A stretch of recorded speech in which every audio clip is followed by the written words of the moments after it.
Le 5 juin. Montréal.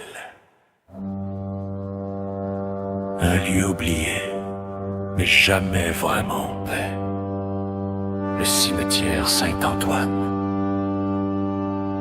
Aussi connu comme le cimetière du choléra. En 1802, la mort frappait sans prévenir. Des familles entières disparaissaient. Et ici, on les enterrait. Vite, trop vite, sans adieu, sans repos. Cette nuit-là, 3 équipes se réunissent à l'invitation de Dôme. Insestigon 13.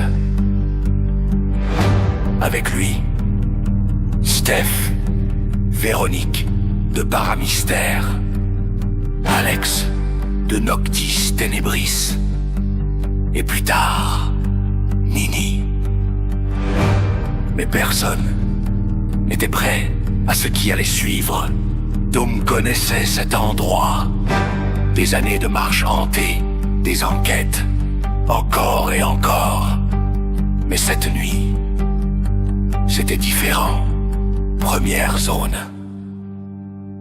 Le secteur des enfants. L'air était lourd. Pas silencieux, non, mais chargé. Dôme s'arrête. Il y a quelque chose ici. Le REM-pod s'active. Des voix à travers le bruit. Comme si quelque chose essayait de parler. Le groupe avance vers les anciens cabanons. Un pour les morts, l'autre pour les autopsies. Et les derniers sacrements.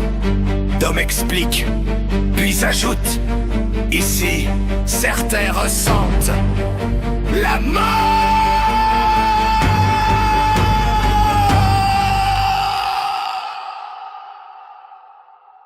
Le grand arbre. Dôme pose la main dessus. Le nécrophonique répond: Évine. Et là, tout bascule. Nausée, douleur. Mais Dôme continue. Toujours. Quelques minutes passent. Et il vomit. Mais il refuse d'arrêter. Il change de zone. Mais Dôme n'est plus vraiment là. Comme coincé entre deux mondes. Deuxième partie. Des réponses arrivent. Le nom d'Alex. La couleur de son chandail.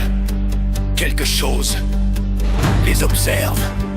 Puis, la fosse commune. L'endroit le plus lourd. Des centaines, des milliers de morts. Le choléra, la souffrance. Mini rejoint le groupe. Dôme explique.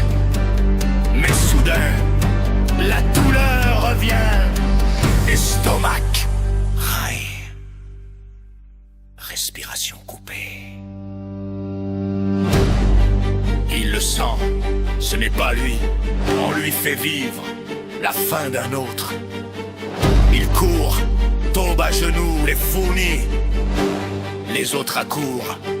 Mais Dôme casse, minimise. La nuit est finie. Avant de partir, Dôme s'arrête. Regarde les autres. On va se nettoyer. Un cercle. Des mains qui bougent lentement. Une prière. Des murmures. Le vent se lève. Ce qui est pas à nous reste ici. Mais au fond, quelque chose reste. Vide. Dôme quitte, seul. Vers le métro. Le dernier train parte. Devant lui, perdu. Encore en douleur. Mais ils reviennent. Ils le ramènent. Et pendant le trajet, Dôme parle d'histoire, de mémoire. Mais une question reste. Qu'est-ce qu'il a traversé cette nuit-là? Parce que certains lieux ne racontent pas l'histoire. histoire.